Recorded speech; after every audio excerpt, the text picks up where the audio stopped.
આજે લેબોરેટરી થર્મોમીટરથી તાપમાન માપી શકીશું ગરમ પાણીનું, બરાબર?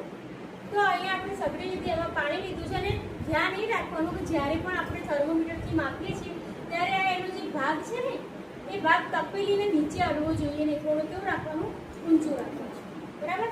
પહેલાં આપણે ઠંડુ પાણી છે એમાં આપણે આ મૂકી અને એનું તાપમાન માપી લઈએ.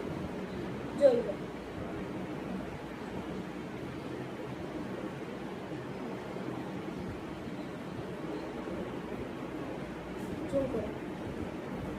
જુઓ, તમને અહીંયા તાપમાન દેખાય છે 25 ડિગ્રી સેલ્સિયસ દેખાય છે, બરાબર? પાણી ઠંડુ છે એટલે 25 ડિગ્રી છે. હવે હું આને ચાલુ કરું અને આપણે એમનો પારો જોવાનો કે પારો ક્યાં જાય છે.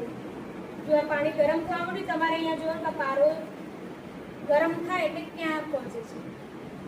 લાલ કલર અંદર નાખવામાં આવેલો એટલે આપણને સરળતાથી જોઈ શકીએ.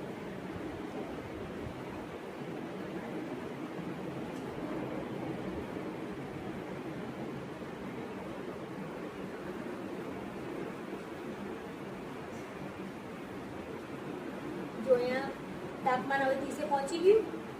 ધીરે ધીરે આ પારો ઉપર જશે. જેમ પાણી ગરમ થાય એમ પારો આપણે કેટલે જાય જોઈએ.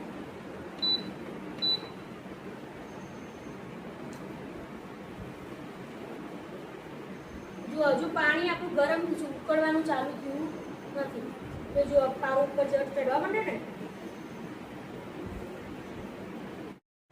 જો હજુ પાણી આપણું ગરમ ઉકળવાનું ચાલુ થયું નથી, તો જો પારો ઉપર ચડવા માંડે ને,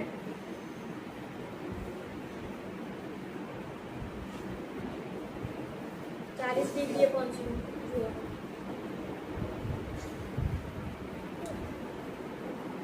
જુઓ, પારો ફટફટ ઉપર ચડતો દેખાઈ રહ્યા છે તમને.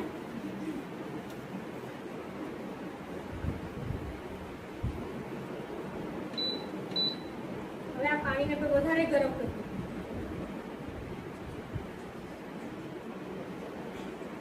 જો અંદર તપેલીમાં જુઓ કે પાણી જે છે એ પાણી ઉકળવા માંડ્યું.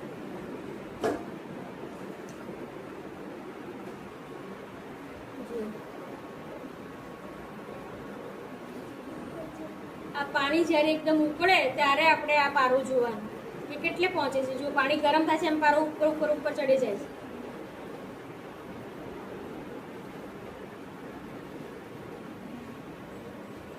કેટલે પહોંચ્યું છે? 60, 65 ઉપર પહોંચવા માંડ્યું ને.